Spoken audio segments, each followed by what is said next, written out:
چالاکوانانی کەرکووک کۆبوونەتەوە و دژی گرانبوونی نرخی کارەبای مۆلیدەی ئەهلی ناڕەزایەتی دەردەبڕن. ناڕەزایەتی کەرکووکیەکان لە کاتێکدایە شارەکەیان بە شارێکی دەوڵەمەند بە سامانی سروشتی ناسراوە کەچی ئەمان بەدەست بێکارەباییەوە دەناڵێنن.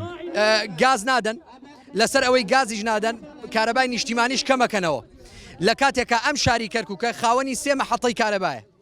لە محافەڵەی ذیقار کتێبێکم لایەکە یەکی دەی 2020 دەرچووە سعری 1 ئەمپێرێکە لە لای ئەوان دەرەجەی حرارە لە سەروی پەنجاوەیە بۆ 4000 دینارە.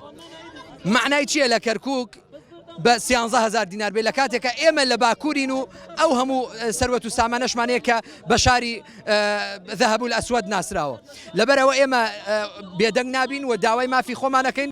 پێشتر نرخی ئەمپێرێک مۆلیدەی ئەهلی لە کەرکووک 3000 دینار بووە بەڵام ئێستا نرخەکە بۆ 13000 دینار زیاد کراوە.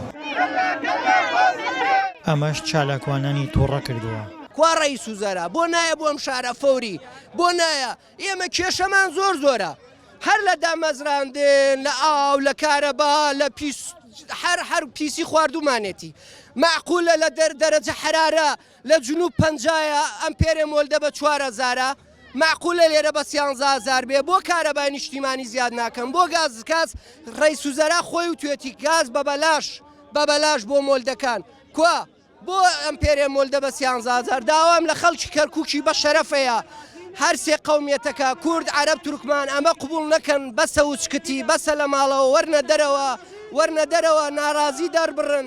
هیچ بەرپرسێکی حکومی نەهات بەدەم ناڕزایەتی چالاکوانەکانی کەرکووکەوە لە کاتێکدا خۆپیشاندانەکەیان لە بەردەم بینای پارێزگا بوو.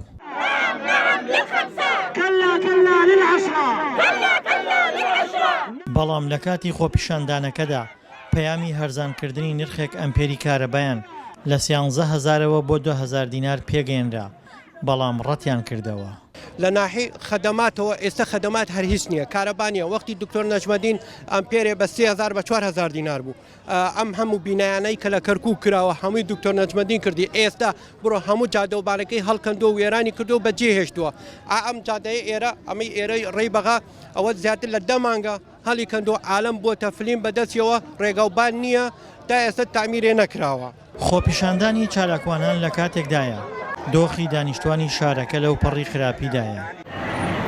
بەرپرسانی کەرکووکیش هۆکارەکەی دەخەنە ئەستۆی کەمی بووجە و قەیرانی دارایی عێراق.